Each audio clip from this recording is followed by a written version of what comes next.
Good evening, church, and welcome to our Monday night Bible study. We do hope you are continuing to stay safe and stay well. We are on Joshua chapter 2 this evening. There are 16 verses I'm going to be reading, and it's Rahab and the spies. And it's a story about the two spies who Joshua sent in to spy out the land of Jericho, and how all of the crossing over was beginning to put into place. But I'm reading from the New Living Translation. So it's Joshua chapter 2 verses 1 through to 16. So here's what it says. Then Joshua secretly sent out two spies from the Israelite camp at Acacia Grove. He instructed them, scout out the land on the other side of the Jordan River, especially around Jericho. So the two men set out and came to the house of a prostitute named Rahab and stayed there that night. But someone had told the king of Jericho, "Some Israelites have come here tonight to spy out the land." So the king of Jericho sent orders to Rahab, "Bring out the men who have come to your house, for they have come here to spy out the whole land." Rahab had hidden the two spies, but she replied, "Yes, the men were here earlier, but I didn't know where they were from. They left at dusk, as the gates were about to close. I don't know where they went. If you hurry, you can probably catch up with them." Actually, it says in verse 6, she had taken them up to the roof of her house and hidden them beneath bundles of flax that she had laid out. So the king's men went looking for the spies along the road leading to the shallow crossing of the Jordan, and as soon as the king's men left, the gates of Jericho were shut. Verse 8, before the spies went to sleep that night, Rahab went up on the roof to talk with them. Verse 9 says, "I know that the Lord has given you this land," she told them. "We are all afraid of you. Everyone in the land is living in terror. For we have heard how the Lord had made a dry path for you through the Red Sea when you left Egypt, and we know what you did to Sihon and Og, the two Amorite kings east of the Jordan River, whose people you completely destroyed. No wonder our hearts have melted in fear. No one has the courage to fight after hearing such things. For the Lord your God is supreme God of the heavens above and the earth below." Verse 12 says, "Now swear to me by the Lord that you will be kind to me, my family, since I have helped you. Give me some guarantee that when Jericho was conquered, you will let me live, along with my father and mother, my brothers, sisters, and all their families." "We offer our lives as a guarantee for your safety," the men agreed. "If you don't betray us, we will keep our promise and be kind to you when the Lord gives us this land." Then, since Rahab's house was built on the town wall, she let them down by a rope through the window. "Escape to the hill country," she told them. "Hide there for 3 days from the men searching for you. Then, when they have returned, you can go your way." So let's just explore this passage for a little bit. Joshua's excellent leadership is demonstrated by his careful investigation of the land before leading the people across the river. Years previous to this, Joshua was one of the 12 spies who was sent to explore the land, and now he gives specific instructions to concentrate on Jericho. He says, when he sends them in, he says, especially, go and spy out the land, but especially around Jericho. I wonder, had Joshua got in mind when they previously spied out the land, that when they went in, there were giants in the land. Yes, the report came back that it was a land flowing with milk and honey. It was a prosperous land, and yes, there were giants in the land, but even Joshua and Caleb back then said, "But God has given us this land. We are able to take this land." And I'm wondering, Joshua's leadership was aware of that previously, and was he thinking, let's just explore out Jericho first, and let's just take this land piece by piece. His spies obeyed orders and went to Jericho, where they stayed with Rahab, a local prostitute. So when Jericho's king heard about this, he ordered Rahab to surrender them. And Rahab lied, saying that the spies had left before the gate was locked that night. The king's men believed Rahab and chased after the spies. Now why Rahab lied becomes clear in verses 9 through to 11. "I know the Lord has given you this land," she told them. "We are all afraid of you, and everyone in the land is living in terror. For we have heard how the Lord made a dry path for you through the Red Sea when you left Egypt. And we know what you did to the two Amorite kings east of the Jordan, whose people you completely destroyed. No wonder our hearts have melted in fear. No one has the courage to fight after hearing such things, for the Lord your God is the supreme God of the heavens above and the earth below." So Rahab's reasons for lying was for her own protection, really, and for her family's protection. She knew the place was doomed to destruction, and she wanted to make sure that she was on the right side of the battle. Now, some people may point out that she lied, and surely this is wrong, and it is wrong, and the 8th commandment says so. But there are two things worth pointing out here. One, she was a Canaanite prostitute. She was outside the laws and commands of God. When God gave the commands to Moses, it was for the people of Israel. She was not an Israelite, she was a Canaanite. The Bible clearly presents to us the facts. It doesn't hide the character and nature of people. It shows them warts and all, and yet God still uses them. Having declared her faith and trust in the Lord, she asked the spies to guarantee her family's safety when the invasion happened. The spies made this guarantee in verse 14, and then Rahab did two more things to ensure the spies' escape. She hid them and gave them an escape route. God was clearly at work in Rahab's life. He used her to protect and save those two spies. As a prostitute, she was not the obvious choice, yet she played an important role in the history of the Jewish people, and she is even included in the genealogy of Jesus, and we see that in Matthew. God used Rahab to help the spies step into a new day. Folks, this should be a great source of encouragement as we prepare to step into a new day. And I wonder what and who God will use to help us step into a new day. This would be a good time, church, to keep an eye out for all of the possibilities that have the potential to help us move on and cross over into all that God has for us. There will be some things that we will have to navigate. Some things will be tricky as we move into that new day or into this new day. Job descriptions might change. Some may even lose their jobs.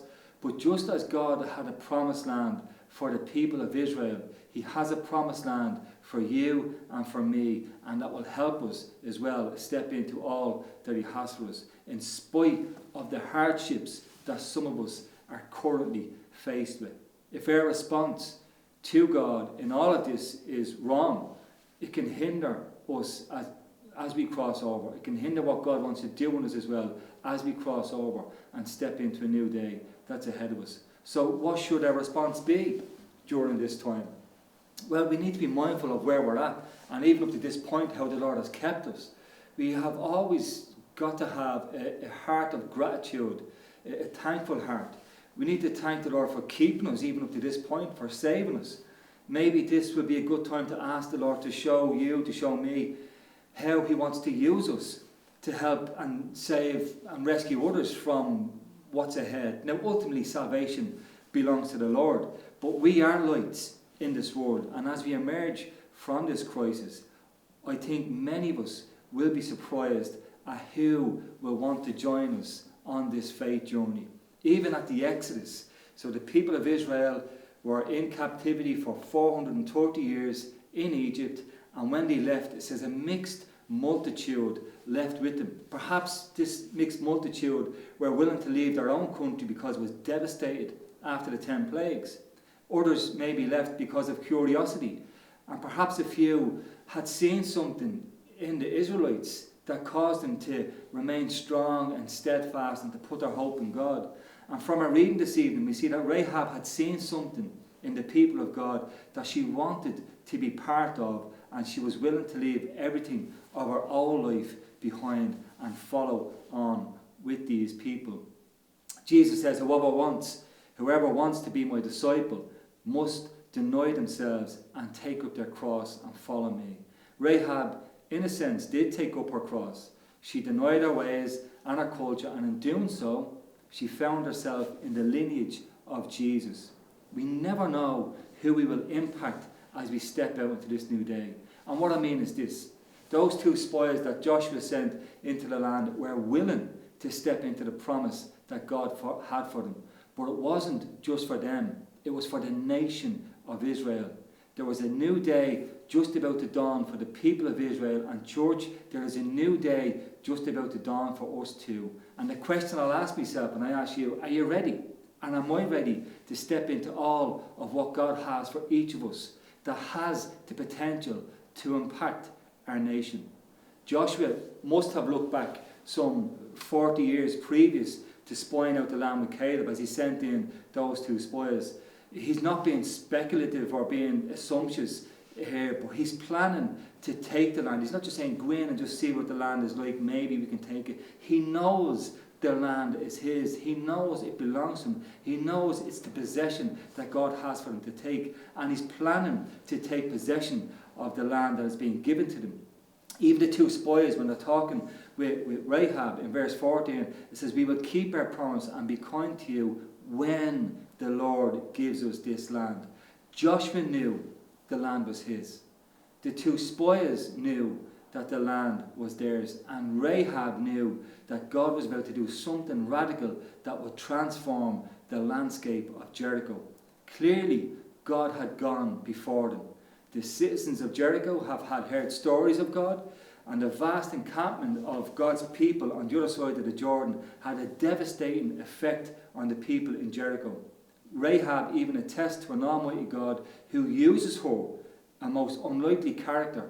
And perhaps this may trouble some of us. You know, we read these texts, we read these scriptures, and we just kind of read them through and say, yeah, God used Rahab, and we read the conquest and we read the great victory. But what if God was to use a prostitute for us to cross over? What if God was to use something totally that's off the charts in some sense, that will help us stay and move into a new day? And perhaps this can trouble our perception of God, or perhaps it enables us to keep on hoping.